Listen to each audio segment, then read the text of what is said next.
Hi കൂട്ടുകാരെ, പുതിയൊരു വീഡിയോയിലേക്ക് എല്ലാവർക്കും സ്വാഗതം.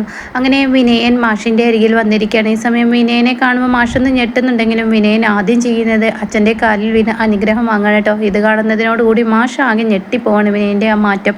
ആ മോനെ നീ ഇരിക്കുക എന്നൊക്കെ പറയുമ്പോൾ അതല്ല അച്ഛാ, എനിക്ക് അച്ഛൻ്റെ അനുഗ്രഹം വേണം എന്നൊക്കെ പറഞ്ഞിട്ട് പറയണേ. ഞാനിപ്പോൾ കാര്യങ്ങളൊക്കെ അച്ഛനെ അറിഞ്ഞിട്ടുണ്ടാവുമല്ലോ എന്ന് പറയുമ്പോൾ ഞാൻ അറിഞ്ഞു. ഞാൻ അച്ഛനൊരു കാര്യം പറയാൻ വേണ്ടി അവിടെ വന്നപ്പോഴാണ് അച്ഛൻ തീർത്ഥാടനത്തിന് പോയി എന്നൊക്കെ പറഞ്ഞു. ഉടൻ തന്നെ പറയാണ്, ഞാൻ അറിഞ്ഞു, എന്നോട് രഘുവും കൂട്ടരും എല്ലാ വിവരങ്ങളും പറഞ്ഞു, നീ പേടിക്കണ്ട എന്നൊക്കെ ഇങ്ങനെ പറയണേട്ടാ.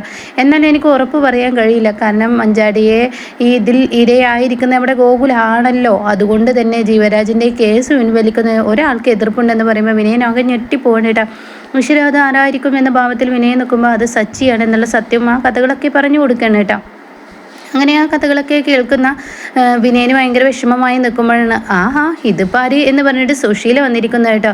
ഇതിപ്പോൾ എന്താ അടയും ചക്കരയും ആയിരിക്കുന്നത്, മറ്റേ കീരിയും പാമ്പും ആയിരുന്നല്ലോ, ഇപ്പം എന്താ അടയും ചക്കരയും എന്നുള്ള ആ വാക്കുകളൊക്കെ അങ്ങനെ പറയാനായിട്ടോ. അപ്പോൾ അതൊക്കെ കേൾക്കുമ്പോൾ വിനയന് ദേഷ്യം പിടിക്കുന്നുണ്ടെങ്കിലും വിനയൻ തൻ്റെ ദേഷ്യമൊക്കെ മാറ്റി വെച്ച് അവിടെ ഇരിക്കുകയാണ് കേട്ടോ. എന്നാൽ ഈ സമയം സുശീല പറയണ, മാഷ് എന്തായാലും തീർത്ഥാടനം കഴിഞ്ഞ് വന്നത് നന്നായി. ഈ ഒരു വേദി എന്ന് പറയുന്നത് മാഷിൻ്റെ കുടുംബാംഗങ്ങൾക്ക് ഒരുമിച്ച് കൂടാനും അവർ തമ്മിലുള്ള പിണക്കങ്ങൾ മാറ്റാനും ഒക്കെ നന്നായി എന്നൊക്കെ പറയുമ്പം മാഷിന് ദേഷ്യം പിടിക്കുന്നുണ്ടെങ്കിൽ ഒന്നും മിണ്ടുന്നില്ല കേട്ടോ. അപ്പോൾ ഈ സമയം സുശീലയോട് പറയും, ശരിയാണ് സുശീലേ, നീയും ഇപ്പോൾ എന്നെ കാണുമ്പോൾ ചില സമയത്ത് ഭാവവും ചില സമയത്ത് നിൻ്റെ സ്വഭാവവും ഒക്കെ നല്ലതാണ്, പക്ഷേ ചില സമയത്താണെങ്കിൽ പുച്ഛവും അതൊക്കെയാണല്ലോ, അവഹേളനയൊക്കെയാണല്ലോ എനിക്ക് കാണേണ്ടി വരുന്നത് എന്നൊക്കെ പറയുമ്പോൾ ഞാൻ അങ്ങനെയൊന്നുമല്ല, എനിക്ക് എന്നും ഒരു സ്വഭാവമേ ഉള്ളൂ. ഇപ്പോൾ സച്ചി സാറിൻ്റെ കല്യാണം തന്നെ നടക്കുന്നതിൻ്റെ ആ ജാട എന്തെങ്കിലും എനിക്കുണ്ട്, എത്ര പണക്കാരായ ആളാണ് എൻ്റെ മകനെ ഇപ്പോൾ അന്വേഷിച്ച് വന്നിരിക്കുന്ന ആ ജാട എന്നിലുണ്ടോ എന്നൊക്കെ സുശീല അങ്ങനെ പറയുമ്പോൾ അതെല്ലാവർക്കും ചിരി വരികയാണ് കേട്ടോ. ഇതേ സമയം മാഷ് പറയും, ഒരിക്കലും എൻ്റെ ഭാവവും എനിക്ക് എൻ്റെ ഇതും മാറില്ല എന്നൊക്കെ, എൻ്റെ സ്വഭാവം എന്നൊരുപോലെയാണ്. അത് മാഷ് വെറുതെ പറയുന്നത്, കാരണം മാഷിൻ്റെ ഭാവി ഇനി അടിപൊളിയാവാൻ പോവുമല്ലേ, മാഷിന് കന്യാശ്ശേരി മനയല്ലേ കിട്ടിയിരിക്കുന്നത്, അതുകൊണ്ട് എല്ലാവരും ഇനിയിപ്പോൾ മാഷിൻ്റെ കാൽക്കിലേക്ക് വരും, പലവരും വരും, പക്ഷെ ഞാൻ വരില്ല എന്നൊക്കെ ഇങ്ങനെ പറഞ്ഞിട്ട് മാഷ് ഇങ്ങനെ തള്ളി മാഷിനെ ഒരു തരം പുച്ഛിച്ചും കൊണ്ട് വർത്താനം പറയുമ്പോൾ മാഷ് ഒന്നും മിണ്ടുന്നില്ല കേട്ടോ. അങ്ങനെ സുശീലൊക്കെ പോവാണ്. ഇതേ സമയം വിനയനോട് പറയണേ, ഇവരുടെ ഈ സംസാരവും ഈ കാട്ടിലൊക്കെ ഇപ്പോൾ കൂടിയിരിക്കുന്നത്, കാരണം കല്യാണത്തിൻ്റെ ആ സമയം അടുക്കുന്തോറും ഇവരായി തന്നെ തുടരുന്നു, എന്നാൽ സച്ചിക്ക് ഇപ്പോൾ ഈ കല്യാണം വേണ്ടെന്ന് തോന്നിയിരിക്കുന്നു എന്നൊക്കെ ഇങ്ങനെ പറയണം കേട്ടോ. ഇതേ സമയം സച്ചിയും സാവിത്രിയാണ് കാണിക്കുന്ന അവരുടെ മുന്നിലോട്ട് രാഹുലിൻ്റെ അമ്മയും അച്ഛനും വരണം. ഇതാര് രാഹുലിൻ്റെ അച്ഛനും അമ്മയൊക്കെ, എന്തായാലും നിങ്ങൾ വന്നല്ലോ, സന്തോഷം എന്നൊക്കെ പറഞ്ഞ് സച്ചി സ്വീകരിക്കുകയാണ്. അപ്പോഴാണ് സുശീലയും കുഞ്ഞമ്മണിയും കൂടി ആ വഴി വരുന്നത്. ഇതാരാ എന്ന് പറയുമ്പോൾ, ഇതാരാ, എന്നെ മനസ്സിലായില്ലേ എന്നിങ്ങനെ അവർ ചോദിക്കുന്നുണ്ട്. അപ്പോൾ സച്ചി പറയുന്നത്, സുശീലയ്ക്ക് ഇവരെ മനസ്സിലായില്ലേ എന്ന് പറയുമ്പോൾ, എവിടെ വെച്ച് കണ്ടൊരു ഓർമ്മയുണ്ട്, അത്ര വലിയ പരിചയമൊന്നുമില്ല എന്നിങ്ങനെ പറയുമ്പോൾ ഉടൻ തന്നെ, ഇതാണ് നമ്മുടെ രാഹുലിൻ്റെ അച്ഛനും അമ്മ, നമ്മുടെ ഇന്ദുവിനെ ആദ്യം കല്യാണം കഴിക്കാൻ വെച്ച ചെക്കൻ്റെ അച്ഛനും അമ്മയല്ലേ. എന്നാൽ നിങ്ങളോട് എനിക്കൊരു കാര്യം പറയാനുണ്ട്, നിങ്ങളുടെ മകൻ്റെ ജാതകത്തിൽ കാര്യമായ പ്രശ്നമുണ്ട്, ആ ജാതകദോഷം ഒന്ന് തീർക്കുന്നത് നല്ലതാണ്, നല്ലൊരു ജ്യോത്സ്യനെ പോയി കണ്ടോളൂ. എൻ്റെ മകനും ഇന്ദുവുമായി 10 പൊരുത്തവും ഉള്ളതാണ്, സത്യന് അത്രയും നല്ല ജാതകമാണ് എന്നൊക്കെ പറഞ്ഞ് സുശീല ഇങ്ങനെ തള്ളി വിടുകയാണ് കേട്ടോ. ഇതേ സമയം അത് കാണുന്ന കുഞ്ഞുമണി ചോദിക്കുക, എന്തപ്പോൾ നിങ്ങളീ ചെയ്യുന്നത്, ഈ വിവാഹത്തിന് നിങ്ങളിപ്പോൾ ആരാ ക്ഷണിച്ചത്, ഇങ്ങനെയൊക്കെ ഉണ്ടോ എന്നൊക്കെ ഇങ്ങനെ പറയുമ്പോൾ അവിടെ സച്ചി പറയണേ, ഞങ്ങളാണ് വിവാഹത്തിന് ക്ഷണിച്ചത് എന്നിങ്ങനെ സച്ചി പറയണം കേട്ടോ. പിന്നീട് പറയുന്ന വാക്കുകൾ ഓരോന്നും ശരിക്കും സച്ചിക്കും സച്ചിയുടെ കുടുംബത്തിനും രാഹുലിൻ്റെ അച്ഛനും അമ്മക്കൊക്കെ വേദനയാവുന്ന വാക്കുകളായിരിക്കും കേട്ടോ. അങ്ങനെ കുഞ്ഞമ്മണി വീണ്ടും പറയണേ, ഇവർക്ക് വരേണ്ട ആവശ്യമൊന്നും ഉണ്ടായിരുന്നില്ലല്ലോ എന്നൊക്കെ ഞങ്ങൾ വാക്കുകൾ പറയുമ്പോൾ സച്ചി പറയണേ, ശരി നിങ്ങൾ ചെന്നേക്കെ എന്ന് പറയാം കേട്ടോ. ഇതേ സമയം കുഞ്ഞമ്മണി ചോദിക്കുകയാണ്, എടി ഇതാരാണ് എന്നൊക്കെ ചോദിക്കുമ്പോൾ, എൻ്റെ കുഞ്ഞമ്മ ചേച്ചി ഇതാരാണെന്ന് അറിയോ, കാരണം ആ രാഹുലിൻ്റെ അച്ഛനെയും അമ്മയ്ക്കും രാഹുലിനും ഓരോ എരിപിരി വാക്കുകൾ പേറ്റി കൊടുത്താണ് ഞാൻ എൻ്റെ സത്യനും ഹിന്ദുവുമായുള്ള വിവാഹം ഉറപ്പിച്ചത്, എൻ്റെ കുതന്ത്രം കൊണ്ടാണ് എന്നൊക്കെ പറയുമ്പോൾ, ആടി സുശീല, നീ ആള് കുഴപ്പമില്ലല്ലോ, സച്ചിയുടെ മകളെ നീയാണല്ലേ അപ്പോൾ വല വീശി പിരിച്ചത്, രാഹുലിൻ്റെ മനസ്സിൽ വിഷം കുത്തിവെച്ചത് ഞാനാണെന്ന് പറയണം കേട്ടോ. ഇത് കേൾക്കുന്ന കുഞ്ഞമ്മണി പറയണം, ആള് കുഴപ്പമൊന്നുമില്ല, നീ ആള് ഉഗ്രൻ തന്നെയാണ്, എന്തായാലും ഒന്ന് സൂക്ഷിക്കുന്ന നല്ലതാണ്. അതെന്താ ചേച്ചി അങ്ങനെ പറഞ്ഞത്? അത് കേട്ട ഉടനെ തന്നെ സുശീല പറയണം, അത് ശരിയാണ്, അവർ ആ വരവ് ശരിക്കൊന്ന് കരുതിയിരിക്കണം, കല്യാണം നടന്നെങ്കിലേ നടന്നു എന്ന് പറയാൻ പറ്റുള്ളൂ. എന്നാൽ നീ പറ സുശീല, ഞാൻ ഇപ്പം തന്നെ അവരോട് 4 സംസാരിച്ച് അവരെവിടെ നിന്ന് വിറക്കാം, അതൊന്നും വേണ്ട, അതൊന്നും ആവശ്യമില്ല എന്ന് പറഞ്ഞിട്ട് അവിടെ നിർത്തുകയാണ് കേട്ടോ. പിന്നീട് ഇന്ദുവിൻ്റെ അടുത്തോട്ട് വിശ്വനാഥനും ഇവരും പോയിരിക്കുകയാണ്. അങ്ങനെ ഇന്ദുവിനെ കാണുമ്പോൾ ഇന്ദുവിനെ അവരെ കാണുമ്പോൾ സങ്കടമുണ്ട് കേട്ടോ. രണ്ടാളും ഇങ്ങനെ സങ്കടത്തോടു കൂടി നിൽക്കുകയാണ്. അപ്പോൾ ഈ സമയം മന്ദാകിനി പറയും ഇത് ആരാണെന്ന് പറയുമ്പോൾ ഇത് രാഹുലിൻ്റെ അച്ഛനും അമ്മയാണല്ലോ എന്ന് മന്ദാകിനി എപ്പോഴേക്കും പറയലും കഴിഞ്ഞു കേട്ടോ. ചോദ്യവും പറച്ചിലൊപ്പായി. എനിക്ക് നല്ല ഓർമ്മയുണ്ട്, എൻ്റെ ഇന്ദുമോളുടെ ഓരോ കാര്യം ആലോചിക്കുമ്പോൾ നല്ല സങ്കടമുണ്ട്. കൾച്ചറില്ലാത്ത ഫാമിലിയിലോട്ട് ഇപ്പോൾ ഇന്ദുമോളെ കല്യാണം കഴിക്കുന്നു. എന്നാൽ നിങ്ങളുടെ മകൻ രാഹുലായിരുന്നെങ്കിൽ ഒരു ഡോക്ടർ കുടുംബത്തിലോട്ട് പോയിരുന്നു. ഞാൻ എൻ്റെ മകന് മഹേഷുമായുള്ള വിവാഹം പോലും വേണ്ട വെച്ചത് നിങ്ങളുടെ മകൻ കിട്ടുന്നത് കൊണ്ടാണ്. ഒരു ഡോക്ടർ ഫാമിലിയെ കിട്ടുക എന്ന് പറയുന്നത് വലിയൊരു കാര്യം തന്നെയല്ലേ. അതുകൊണ്ട് ഞാൻ എൻ്റെ മകനെ ഇന്ദുവിനെ ആലോചിക്കാതിരുന്നത് തന്നെ ഇതായിരുന്നു. ഇനി എന്തായാലും വൈകിട്ടില്ല, ഇപ്പോഴും വൈകിട്ടില്ല, കാര്യങ്ങളൊക്കെ മുന്നോട്ട് കൊണ്ടുപോകാം എന്നൊക്കെ ഇങ്ങനെ പറയുമ്പോൾ സച്ചി രാഹുലുമായുള്ള കല്യാണം ഉറപ്പിച്ച ആ ഒരു സീന് അവിടെ കാണിക്കുന്നുണ്ട് കേട്ടോ. അതായത് ഒരു ഇന്ദുമതി എന്ന് പറയുന്ന നമ്മുടെ ശാന്തികൃഷ്ണയാണ് വരുന്നത്. അവരെ ഒരു ഫ്രണ്ട് ഇവരെ ഒരു ഹോട്ടലിലോട്ട് വിളിച്ചിട്ട് ഞാൻ നിങ്ങൾക്ക് ഇവിടെ ഒരു പാർട്ടി തരുന്നത് ഞാൻ ഒരു കാര്യം പറയാനാണ്. എനിക്ക് 2 മക്കളാണ്, അവർ 2 ഡോക്ടർമാരാണ്, ഞാനും ഡോക്ടറാണ്, എൻ്റെ ഭർത്താവും ഡോക്ടറാണ്. ഞങ്ങൾക്ക് ഒരു മകനുണ്ടായിരുന്നെങ്കിൽ ഈ സച്ചിയുടെ മകളായ ഇന്ദുവിനെ എൻ്റെ കുടുംബത്തിലോട്ട് കൊണ്ടുവരണമെന്നാണ് എൻ്റെ ആഗ്രഹം. അപ്പോൾ വിശ്വനാഥ നീ നിൻ്റെ മകനെ കൊണ്ട് ഈ പറയുന്ന ഇന്ദുവിനെ കല്യാണം കഴിപ്പിക്കണം എന്ന് പറഞ്ഞിട്ട് ശാന്തികൃഷ്ണയാണ് ഇതൊക്കെ ചെയ്ത് കൊടുക്കുന്നത് കേട്ടോ. അവിടെ ഇന്ദുമതി എന്നാ പേര് പറയുന്നത്. അപ്പോൾ ഇനി അടുത്ത വർഷം കല്യാണത്തിന് വരാം എന്നും പറഞ്ഞിട്ടുള്ള ആ ഒരു സീന് കാണിക്കുന്നുണ്ട് കേട്ടോ. അതെന്താ വെച്ചാൽ ഇന്ന് മഞ്ഞൾ കല്യാണത്തിന് ശാന്തികൃഷ്ണൻ വരുന്ന ആ ഒരു സീനുള്ളത് കൊണ്ടാണ് അങ്ങനെ കാണിക്കുന്നത് കേട്ടോ. എന്നാൽ ഈ സമയം ഇപ്പുറത്ത് അതൊക്കെ ആലോചിച്ച് സച്ചി ഇങ്ങനെ സങ്കടപ്പെടുക. അപ്പോൾ സച്ചിക്ക് ഇങ്ങനെ കല്യാണം വേണ്ടിയിരുന്നില്ല എന്നായി തുടങ്ങിയിട്ടുണ്ട്. അപ്പോൾ മന്ദാകിനി പറയണേ ഇപ്പോൾ സച്ചിക്ക് പോലെ ഈ കല്യാണം വേണ്ടിയിരുന്നില്ല എന്നായിട്ടുണ്ട്, എന്തായാലും വൈകിട്ടില്ല, ഇപ്പോൾ ഈ സമയം നടത്താൻ എന്നൊക്കെ പറയുമ്പോൾ സച്ചി പറയണേ ഇനി എങ്ങനെ നടത്താനാണ്, നിങ്ങളുടെ മകൻ രാഹുൽ തയ്യാറാണെങ്കിൽ ഈ സമയം ഈ കല്യാണം നടത്തി തരാം, ഞാൻ മുടക്കി തരാം ഈ കല്യാണം എന്നൊക്കെ ഇങ്ങനെ പറയുമ്പോൾ അവിടെ രാഹുലിന് എങ്ങനെയെന്ന് ഞങ്ങൾക്കറിയില്ല, പക്ഷേ ഞങ്ങൾക്ക് ഇവള് വന്നാൽ കുഴപ്പമില്ല എന്നിങ്ങനെ വിശ്വനാഥൻ പറയുന്നുണ്ട് കേട്ടോ. അപ്പോൾ ഈ സമയം ഇതൊക്കെ കണ്ടിട്ട് വളരെ സങ്കടമാവുകയാണ്. കാരണം എല്ലാവരും തൻ്റെ കല്യാണം കഴിക്കാൻ പോകുന്ന ഭർത്താവിൻ്റെ കുടുംബത്തെക്കുറിച്ച് പറയുമ്പോൾ ഒരിക്കലും ഇന്ദുവിനും അവരെ ഉൾക്കൊള്ളാൻ താല്പര്യപ്പെടുന്നില്ല. സത്യനെ വേണമെന്ന് ഇന്ദുവിനും തോന്നി തുടങ്ങുന്നില്ല. അങ്ങനെ ഇന്ദുവിൻ്റെ മനസ്സും മാറി വരികയാണ്. അപ്പോൾ എന്താ മോളെ ഞാൻ പറഞ്ഞത് സത്യല്ലേ, നീ അവരെ വിവാഹം കഴിക്കണ്ടെന്ന് എനിക്ക് തോന്നുന്നില്ലേ എന്നിങ്ങനെ പറയുമ്പോൾ ഇന്ദു മൗനത്തോട് കൂടി നിൽക്കണം കേട്ടോ. ഇതേ സമയം എന്താ കണ്ടില്ല, അവൾ മൗനം പറയുന്ന അവൾക്ക് അതിന് മറുപടിയില്ല. അതുകൊണ്ട് തന്നെ മോളെ ഇനിയിപ്പോൾ രാഹുൽ നിന്നെ കെട്ടാൻ തയ്യാറല്ലെങ്കിൽ ഞാൻ എൻ്റെ മകൻ മഹേഷിനെ കൊണ്ട് നിന്നെ കല്യാണം കഴിപ്പിക്കാം, അവന് യാതൊരു കുഴപ്പമില്ല. അപ്പോൾ അത് കേൾക്കുന്ന ഇന്ദു ഒന്നും മിണ്ടാതിരിക്കുന്ന ആൻറ്റി എന്നിങ്ങനെ പറയുമ്പോൾ എന്താടി എൻ്റെ മഹേഷിന് കുഴപ്പം, നല്ലൊരു ചെറുക്കനല്ല, അവൻ എന്തൊരു ഭംഗിയാണ് കാണാൻ, കുറച്ച് തടിയുണ്ട് എന്നുള്ളൂ, കുറച്ച് ഡൈജസ്റ്റിൻ്റെ പ്രശ്നമുള്ളത് കൊണ്ട് തന്നെ അവന് ആ ഒരു പ്രോബ്ലം മാത്രമേ ഉള്ളൂ, പിന്നെ എന്ത് പ്രോബ്ലമാണ് അവനുള്ളത് എന്നൊക്കെ ഇങ്ങനെ പറയുമ്പോൾ ആൻറ്റി ഒന്ന് സംസാരം നിർത്തുന്നുണ്ടോ, നിങ്ങൾ എന്താ സംസാരിച്ച് എൻ്റെ മുന്നിൽ വെച്ച് ഇങ്ങനെയുള്ള സംസാരങ്ങൾ ഇനി വേണ്ട എന്ന് പറഞ്ഞിട്ട് എന്തോ അവിടെ നിന്ന് പോവാണ് കേട്ടോ. ഇതേ സമയം സച്ചി പറയാണ് എൻ്റെ മനസ്സാകെ ആടി ഒലിയാണ്, മനസ്സമാധാനം എന്തെന്ന് ഇപ്പോൾ അറിയാൻ കഴിയുന്നില്ല എന്നൊക്കെ ഇങ്ങനെ പറയാണ്. പിന്നീട് മഹേഷിനെയാണ് കാണിക്കുന്നത്. മഹേഷ് ഗോകുലിൻ്റെ അടുത്തോട്ട് പോയിരിക്കുകയാണ്. എനിക്ക് ഈ വിവാഹത്തിൽ വരേണ്ടിയിരുന്നില്ല എന്നായി, ഞാൻ ഒരിക്കലും പ്രതീക്ഷിച്ചില്ല ഇങ്ങനെ ഒരു കല്യാണം നിങ്ങൾ ഉറപ്പിച്ചിരിക്കുന്നതെന്ന്. അപ്പോൾ ഇത് കേൾക്കുന്ന ഗോകുൽ പറയണേ അല്ലെങ്കിൽ ഞാൻ വിഷമത്തിലാണ് മഹേഷ്, നീ ഇങ്ങനെ വെറുതെ പ്രശ്നങ്ങൾ ഉണ്ടാക്കല്ലേ എന്ന് പറയുന്നുണ്ട്. ഇത് മന്ദാകിനിയുടെ മകനോടാണ് ഈ പറയുന്നത്.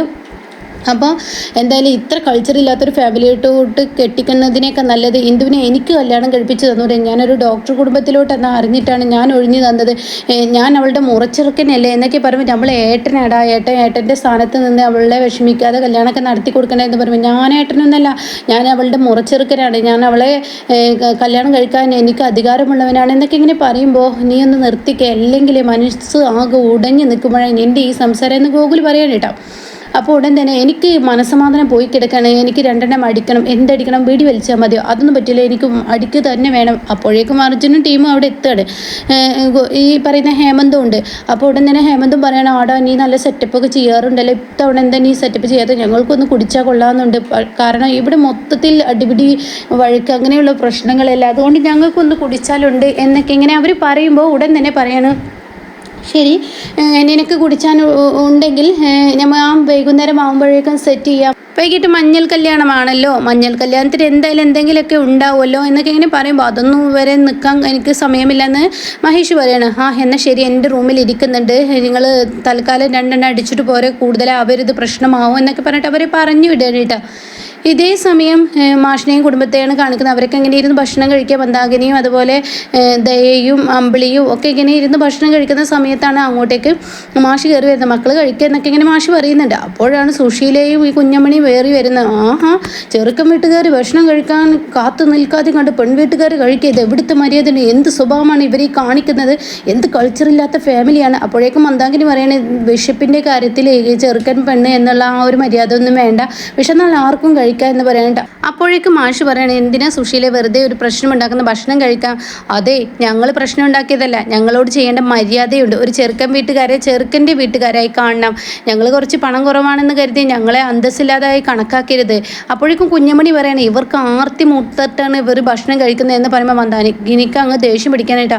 എന്താ നിങ്ങൾ പറഞ്ഞ് ആർത്തി മൂർത്തിട്ടോ? ഞങ്ങൾക്ക് ആർത്തിയൊന്നുമില്ല, ഞങ്ങൾക്ക് വിശന്നിട്ടാണ്. നിങ്ങൾ ആരാത് ചോദ്യം ചെയ്യാൻ? എൻ്റെ വീട്ടിൽ ഞാൻ കഴിക്കുന്നതിന് നിങ്ങൾ എന്തിനാ ചോദ്യം ചെയ്തത്? അപ്പോഴേക്കും ദയ പറയണേ എനിക്കിതൊന്ന് കേട്ട് നിൽക്കാൻ വയ്യാച്ച, ഞാൻ പോകുന്നു എന്ന് പറയുമ്പോൾ ദയയുടെ മാഷ് അവിടെ ഇരിക്കുക എന്ന് പറയട്ടോ. അപ്പം മന്ദാകിനി വീണ്ടും പറയണേ നീ ആരടി ഇങ്ങനെയൊക്കെ സംസാരിക്കാൻ എന്ന് പറയുമ്പോഴേക്കും മാഷ് പറയണം മതി, ഇതൊരു കല്യാണ വീടാണ്, കഴിഞ്ഞത് കഴിഞ്ഞില്ലേ, ഇനി എല്ലാവരും ഇരുന്ന് ഭക്ഷണം കഴിക്കുമെന്ന് പറയുമ്പോഴേക്കും ദയ അവിടുന്ന് മന്ദാകിനി അവിടെ നിന്ന് പോവാണ് കേട്ടോ. എനിക്ക് നീ ഭക്ഷണമൊന്നും വേണ്ട, ഇവരുടെ ആർത്തി മൂർത്തിട്ടാണ് എന്ന് പറയുന്നത് എനിക്കൊന്നും വേണ്ട. അപ്പോഴേക്കും ദയ അമ്പിളിയൊക്കെ മതിയാക്കി പോവാണ് കേട്ടോ. അപ്പോൾ ഇത് കേൾക്കുന്ന സുശീല പറയണേ എന്താ സുശീല ഇങ്ങനെയൊന്നും ഒരാളോട് സംസാരിക്കാൻ പാടില്ല, ആർത്തി മൂട്ടിട്ടാണ് വാരി വലിച്ചിട്ടാണ് എന്നൊക്കെ നിൻ്റെ ഈ കുഞ്ഞമണി സംസാരിക്കുന്ന ഒരിക്കലും രീതി ശരിയല്ല. ഓഹോ തള്ള, ഇനിയിപ്പോൾ ഞങ്ങൾക്കായ കുറ്റം, ഞങ്ങളോട് ചെയ്യേണ്ട മര്യാദ ഇവർ ചെയ്യണ്ടേ എന്നൊക്കെ പറയുമ്പോഴേക്കും സത്യനേന്ദ്രനൊക്കെ അവിടെ എത്തണിട്ടോ, ഒന്ന് നിർത്തുന്നുണ്ടോ എന്ന് പറയണേ. അങ്ങനെ ആ ഒരു പ്രശ്നം അവിടെ തുടരുന്നു. എന്നാൽ ഈ സമയം ഇപ്പുറത്ത് ഒരു കടൽപ്പുറത്ത് രവിയും രാഹുലും ഈ പറയുന്ന സുധനും കൂടി എത്തിയിരിക്കുകയാണ് കേട്ടോ. അപ്പോൾ സുധനും രാഹുലും കൂടി പറയണ കാര്യങ്ങളൊക്കെ തകൃതിയായി നടക്കുന്നുണ്ട്, പൊട്ടലും ചീറ്റലും തന്നെയാണ് ഈ വിവാഹ വേദിയിൽ, അതുകൊണ്ട് തന്നെ ഈ കല്യാണം മുടങ്ങും എന്നുള്ള ഉറപ്പായി എന്ന് പറയണം കേട്ടോ. ഇത് കേൾക്കുന്ന രവി പറയണേ ഞാനൊന്നും ചെയ്യാതെയും കണ്ട് നിങ്ങളിത് ചെയ്യുന്നില്ല, അത് തന്നെ വലിയ ഒരു കാര്യം, എനിക്ക് വലിയ സന്തോഷമുണ്ട്, എന്തായാലും നിങ്ങളിത് ചെയ്യുന്നതിൽ എനിക്കിത് എന്ന് പറയണേ. ഇതേ സമയം രവി പറയണേ എടാ രാഹുൽ, ഇനിയിപ്പോൾ സത്യനുമായുള്ള കല്യാണം മുടങ്ങിക്കഴിഞ്ഞാൽ നീ ആ പെണ്ണിനെ കെട്ടുമോ എന്ന് ചോദിക്കുമ്പോൾ രാഹുൽ പറയണേ എൻ്റെ മനസ്സിൽ അങ്ങനെ ഒരു ചിന്താഗതിയേ ഇല്ല. കാരണം ഈ പറയുന്ന സുശീലയുടെ വാക്കുകൾ കേട്ട് ഈ പറയുന്ന സച്ചി സാറ് എന്നെ വേണ്ടെന്ന് വെച്ചതല്ലേ, അതുകൊണ്ട് ഞാനത് ആലോചിക്കുന്നില്ല എന്നൊക്കെ പറയുമ്പോൾ നീ ഒന്ന് ആലോചിക്കുക, കുട്ടി നല്ല കുട്ടിയല്ലേ, സച്ചിയുടെ കുടുംബത്തിൽ കല്യാണം കഴിക്കുക എന്നൊക്കെ പറയുന്നൊരു ഭാഗ്യമല്ലേ, അതൊക്കെ ആയിരിക്കാം, പക്ഷേ ഞാൻ അങ്ങനെ ചിന്തിച്ചിട്ടില്ല, എന്നാൽ നീ ഒന്ന് കാര്യമായി ചിന്തിക്കുമെന്ന് പറയട്ടോ. അപ്പോഴാണ് അങ്ങോട്ടേക്ക് 3 ഗുണ്ടകൾ കയറി വരുന്നത് കേട്ടോ. അപ്പോൾ ആ ഗുണ്ടകളെ കാണുമ്പോൾ രാഹുൽ പറയണ എന്തായാലും ഈ വിവാഹം മുടക്കും, പെണ്ണിനെ തട്ടിക്കൊണ്ടുപോയോ സത്യനെ തട്ടിക്കൊണ്ടുപോയോ എന്തെങ്കിലും ഒന്നും ഞാൻ ചെയ്യാതിരിക്കില്ല, അതിനാണ് ഈ ഗുണ്ടകൾ. അപ്പോൾ രവി ചോദിക്കുകയാണ് ഇതെങ്ങനെ കയറ്റും അവരെ അങ്ങോട്ടേക്ക്, അതിനൊക്കെ വഴി ഞാൻ കണ്ടെത്തിയിട്ടുണ്ട് എന്ന് രാഹുലും പറയട്ടോ. ആഹാ നിങ്ങൾ കൊള്ളാലോ എന്നൊക്കെ ഇങ്ങനെ അവർ പറയുന്നുണ്ട് കേട്ടോ. ഇതേ സമയം ഹർഷയാണ് കാണിക്കുന്നത്. ഹർഷ അയലിൽ ഇങ്ങനെ തുണി ഉണക്കിക്കൊണ്ടിരിക്കുന്ന സമയത്ത് ഹർഷ പറയാണ് എന്തൊരു കഷ്ടമാണ്, ഈ രവേട്ട എവിടെയാണ് പോയിരിക്കുന്നത്, കല്യാണത്തിന് പോകേണ്ട സമയമായി, രവേട്ടനെ കാണുന്നില്ല എന്നൊക്കെ പറയുന്നുണ്ട്, ഇനി ഇങ്ങോട്ട് വരട്ടെ ഞാൻ കൊടുക്കാം എന്നൊക്കെ ഇങ്ങനെ പറയുമ്പോഴാണ് രവിയുടെ വണ്ടിയുടെ സൗണ്ട് വരുന്നത് കേട്ടോ. എന്നിട്ട് പറയണം ഒരു കല്യാണത്തിന് പോകുന്ന സമയമാണ്, അവരിങ്ങോട്ട് കയറി വരട്ടെ ഞാൻ കാണിച്ചു തരാം എന്നൊക്കെ പറഞ്ഞിട്ട് ഇങ്ങനെ നിൽക്കുമ്പോഴാണ് രവി കയറി വരുന്നത്. അപ്പോൾ രവിയെ കണ്ടുവിടുന്ന രവിയിട്ട് എന്ത് പണിയാണ് കാണിച്ചു, കല്യാണത്തിന് പോകണ്ടേ എന്ന് പറയുമ്പോൾ ഇവളുടെ ഒരു കാര്യം എന്ന് രവി പതുക്കെ മുറുമുറ പറഞ്ഞിട്ട് എന്താ ഹർഷൻ എൻ്റെ പ്രശ്നം, നമുക്ക് കല്യാണത്തിന് പോകണ്ടേ, എടി നമ്മൾ അവളുടെ ആരുമല്ല, നമ്മളെ ആകെ ഇന്ദ്രനും സുശീലും മാത്രമേ വിളിച്ചിട്ടുള്ളൂ, സത്യം വിളിച്ചിട്ടില്ല. അപ്പോൾ അത് കേൾക്കുന്ന ഹർഷ ചോദിക്കുകയാണ് ഈ വീട്ടിൽ കല്യാണം പറയുന്നവരൊക്കെ ചെറുക്കന്മാർ വന്നിട്ട് കല്യാണം വിളിച്ചിട്ടാണ് രവിയേട്ടൻ പോകുന്നത്. ഓ ശരി എന്തായാലും ഇപ്പോൾ പോകാൻ കഴിയില്ല, കാരണം അവരുടെ ബന്ധുക്കളൊന്നുമല്ല, പിന്നെ ശശി സാർ നമ്മളെ വിളിച്ചില്ലേ, എന്താണെങ്കിലും ശരി ഹർഷേ വൈകിട്ട് മഞ്ഞൾ കല്യാണം ഉണ്ടല്ലോ അതിന് പോവാതിരിക്കില്ല, അപ്പോഴേക്കും നീ എനിക്ക് ഊണൊക്കെ എടുത്ത് വെക്കുക എന്ന് പറഞ്ഞിട്ട് ഊണ് എടുത്ത് വെക്കാനേ ഹർഷയെ പറഞ്ഞു വിടുമ്പോൾ രവി ആണെങ്കിലോ എടി കാണുന്നേ ഉള്ളൂ, ഇനി കാണാനിരിക്കുന്നേ ഉള്ളൂ എന്നൊക്കെ രവി മനസ്സിൽ മുദ്ര കുത്തുന്നുണ്ട് കേട്ടോ. അങ്ങനെ ഈ സമയം മഹേഷും കൂട്ടരും ഇങ്ങനെ കുടി തുടങ്ങിയിരിക്കുകയാണ്. അപ്പോൾ മഹേഷ് ഇങ്ങനെ കൂടുതൽ കുടിക്കുകയാണ്. അപ്പോൾ ഹേമന്ത് പറയുന്നുണ്ട് മതി മഹേഷ് നീ ഇങ്ങനെ കുടിക്കരുതെന്ന് പറയുമ്പോൾ എനിക്ക് സങ്കടമുണ്ട്, ഈ കല്യാണം എൻ്റെ ഇന്ദുവിനെ ആ കൾച്ചറില്ലാത്ത ഫാമിലിയിലോട്ട് പറഞ്ഞയക്കുന്നത് എനിക്ക് സങ്കടമുണ്ട്, ഇപ്പോഴും ഞാൻ വൈകിട്ടില്ല, എനിക്ക് കെട്ടിച്ച് തന്നാൽ മതി, എന്തിനാ ഇങ്ങനെ ഒരു ഫാമിലി, എനിക്ക് സങ്കടമുണ്ട്, അതുകൊണ്ട് എനിക്ക് കുടിക്കണം, എൻ്റെ മനസ്സമാധാനമാണ് ഈ പോയിരിക്കുന്നത് എന്നൊക്കെ പറഞ്ഞിട്ട് വളരെ മോശമായി ഇങ്ങനെ മഹേഷ് സംസാരിക്കുക. മഹേഷിന് സഹിക്കുന്നില്ല, ഏട്ടാ നമ്മൾ ഊണ് കഴിക്കാൻ വിളിക്കുന്നുണ്ട്, നീ എന്തായാലും വാ നമുക്ക് ഊണ് കഴിക്കാമെന്ന് പറയട്ടോ. അപ്പോഴാണ് ഇവർ ഊണ് കഴിക്കാൻ ആ റൂമിൽ നിന്ന് പുറത്തോട്ട് വരുമ്പോഴേക്കും മഹേഷ് ഫിറ്റായിട്ടുണ്ട്. അപ്പോൾ സച്ചിയും മാഷും ഇപ്പുറത്ത് നിന്ന് സംസാരിക്കുകയാണ്. അപ്പോൾ ഗോകുല് ഇവനിങ്ങനെ ആടി ഒലഞ്ഞ് വരുന്നത് കാണുമ്പോൾ ഉടൻ തന്നെ ഗോകുൽ ഓടിച്ചില്ലാണ്, എന്ത് പണിയാടാ കാണിച്ചത്, ഇവൻ എത്ര ക്ലാസ്സാണ് കുടിച്ചത്, നിങ്ങളും തോനെ കുടിച്ചോ, ആ കുപ്പി ഫുള്ളാക്കിയോ എന്നൊക്കെ ഇങ്ങനെ പറയുമ്പോൾ ഇല്ല അതൊന്നുമില്ല, കാരണം ഇവനെ ഒരു ഗ്ലാസ് അധികം കുടിച്ചിട്ടുള്ളൂ, എന്തായാലും അച്ഛൻ്റെ മുന്നിലോട്ട് പോകണ്ട, ഈ സൈഡിലൂടെ പോയിക്കോ എന്നൊക്കെ പറഞ്ഞിട്ട് കൈ കഴുകാൻ കൊണ്ടുപോവാണ്. അപ്പോൾ കൈ കഴുകാൻ കൊണ്ടുപോകുന്നിടത്തും വളരെ ദേഷ്യം പിടിക്കുകയാണ് കേട്ടോ മഹേഷിന്. ഇങ്ങനെ ഒരു ഫാമിലിയെ കല്യാണം കഴിക്കേണ്ടിയിരുന്നില്ല, കൾച്ചറില്ലാത്ത ഫാമിലി, എനിക്കിപ്പോഴും കഴിയും വിവാഹം മുടക്കാൻ എന്നൊക്കെ പറഞ്ഞിട്ട് അവരിങ്ങനെ കിടന്ന് തുള്ളാണ് മഹേഷ്. അങ്ങനെ മഹേഷിനെയും കൈ കഴുകിയിട്ട് ഹേമന്തും അർജുനും ഇവരൊക്കെ ഇങ്ങനെ മഹേഷിനെ ഒരു ചെയറിൽ ഇരുത്താണ് കേട്ടോ. അങ്ങനെ മഹേഷ് അവിടെ ഇരിക്കുകയാണ്. അപ്പോഴാണ് കുഞ്ഞമ്മണിയും ഈ പറയുന്ന സുശീലയും ഭക്ഷണം കഴിച്ച് വരുന്നത്. അങ്ങനെ ഭക്ഷണമൊക്കെ കഴിച്ച് വരുന്ന കൈയൊക്കെ കഴുകി ഇങ്ങനെ വരുമ്പോൾ കുഞ്ഞമ്മണി എന്ത് ചെയ്യും, മഹേഷിൻ്റെ മുഖത്തോട്ട് അറിയാതെ സംഭവിച്ചൊരു കാര്യമാണ്, മുഖത്തോട്ട് കൈ അങ്ങ് കൊടയാണ് കേട്ടോ. തൻ്റെ കൈ കഴുകിയ വെള്ളം മഹേഷിൻ്റെ മുഖത്താവുമ്പോൾ നിങ്ങൾ എന്താണ് ഈ കാണിച്ചത്, നിങ്ങളുടെ കൈ കഴുകിയ വെള്ളം എൻ്റെ മുഖത്തോട്ട് കൊടയുന്നു. അപ്പോഴേക്കും കുഞ്ഞമ്മണി പറയുകയാണ് അതൊക്കെ സ്വാഭാവികമല്ല, അങ്ങനെയൊക്കെ ഉണ്ടാവും എന്താ നിങ്ങൾ പറയുന്നത്. അപ്പോൾ അത് കേൾക്കുന്ന സത്യനും ഈ പറയുന്ന ഇന്ദ്രനും എല്ലാവരും അവിടെ ഉണ്ട് കേട്ടോ, ശ്യാമും ഒക്കെ അവിടെ ഉണ്ട് കേട്ടോ. അപ്പോൾ ഈ സമയം ഇപ്പുറത്തെ മാഷ് നിൽക്കുന്നുണ്ട്. എന്താ ഇവിടെ എന്ന് ചോദിക്കുകയാണ്. ഇവർ കാണിച്ചത് കണ്ടില്ലേ, ഇവർ എൻ്റെ മുഖത്തോട്ട് വെള്ളം കുടിഞ്ഞിരിക്കുന്നത്, ഇത്ര കൾച്ചറില്ലാത്ത ഈ തള്ളനെയാണ് ഇങ്ങോട്ടേക്ക് കല്യാണത്തിന് ക്ഷണിച്ചിരിക്കുന്നത് എന്ന് പറയുമ്പോൾ അവിടെ ഇന്ദ്രൻ ഇടപെടുകയാണ്. ഇന്ദ്രൻ പറയും ദേ അനാവശ്യം വിളിച്ച് പറയരുത്, അനാവശ്യം വിളിച്ച് പറഞ്ഞാൽ കേട്ട് നിൽക്കില്ല. അപ്പോഴേക്കും മഹേഷ് പറയും എന്ത് അനാവശ്യം, ഇവർ ചെയ്തതല്ലേ, ഇവർ എന്തൊക്കെയാണ് കാണിച്ചു കൂട്ടുന്നത്. അപ്പോഴേക്കും മഹേഷ് ഒരൊറ്റ തള്ളങ്ങ് കുഞ്ഞമണിയെ തള്ളുന്നുണ്ട്. തള്ള എൻ്റെ മേത്തോട്ട് നിങ്ങൾ വെള്ളം കുടഞ്ഞ് ഞാൻ വെറുതെ വിടില്ല എന്ന് പറയണം. അത് കേൾക്കുന്ന ശ്യാമിന് ദേഷ്യം പിടിക്കുകയാണ്. അങ്ങനെ ശ്യാം പറയാം നിങ്ങൾ എന്തായി കാണിക്കുന്നത്, കാര്യം ഞങ്ങൾക്ക് ഇങ്ങനെ പണത്തിൻ്റെ ഒരു കുറവുണ്ടെങ്കിലും കൂടിയിട്ട് ഇങ്ങനെയുള്ള പ്രവർത്തികളൊക്കെ ചെയ്തു കഴിഞ്ഞാൽ ഞങ്ങൾക്ക് കണ്ടു നിൽക്കാൻ കഴിയില്ല. നിൻ്റെ അമ്മയുടെ സ്ഥാനമുള്ള ഒരു വയസ്സായ ഒരാളല്ലേ, അവരെ ഇങ്ങനെ തള്ളാൻ പാടുമോ എന്ന് ചോദിച്ച് ശ്യാം ഇടപെടുകയാണ്. അപ്പോഴേക്കും ഇന്ദ്രനും ഇടപെടുകയാണ്. അപ്പോഴേക്കും മഹേഷ് അടി തുടങ്ങുകയാണ്. അങ്ങനെ 3 പേര് വില അടി തുടങ്ങുമ്പോൾ മാഷും സച്ചയും വന്നിട്ട് ഒന്ന് നിർത്തുന്നുണ്ടോ, മതി ഒന്ന് നിർത്ത് എന്ന് പറഞ്ഞ് മാഷ് അങ്ങ് ഇടപെട്ട് 2 പേരെയും വേർതിരിക്കുകയാണ് കേട്ടോ. അങ്ങനെ അടിയോടടിയാണ്. എന്തായാലും കല്യാണം മുടങ്ങും. അപ്പോൾ നല്ലൊരു സീനാണ് വരാനിരിക്കുന്നത്. പക്ഷേ ഇതിൽ എന്തോ ഒരു ട്വിസ്റ്റ് ഉണ്ട്. ഇനിയിപ്പോൾ ചീരു, വിനയൻ എല്ലാവരും വന്നിരിക്കുന്നത് കൊണ്ട് തന്നെ സത്യൻ ഇനി ആരിലോട്ട് എത്തും എന്ന് നമുക്ക് കാണാനിരിക്കുന്നേ ഉള്ളൂ കേട്ടോ.